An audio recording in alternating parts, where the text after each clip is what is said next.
Jambo, mwalimu. Karibu Bwana Fred. Mungu akupee nguvu. Imekuwa vigumu sana kwangu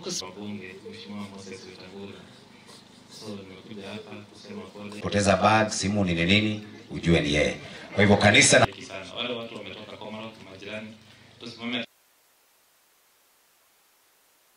To my dear son, never in a million years could I have imagined it would come to this. Standing here today, I bid my final farewell, knowing that you are gone forever.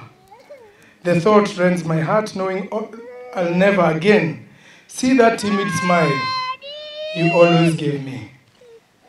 No more of those random calls, trying to imitate your older brother's deep voice. And I come with very deep condolences from the chairman, Mr. S.K. Masharia, and the vice chair, Mrs. Gathoni Masharia.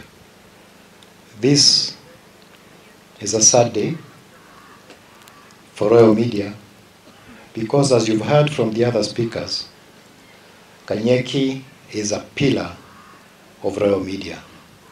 He's a very valued and treasured member of staff. Losing a child is an unimaginable pain that no parent should ever have to endure. Christian was taken from us too soon, and his absence leaves a void that can never be filled.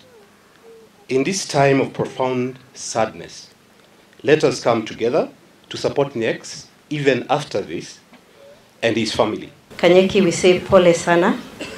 You have done everything humanly possible for your late son. We know that.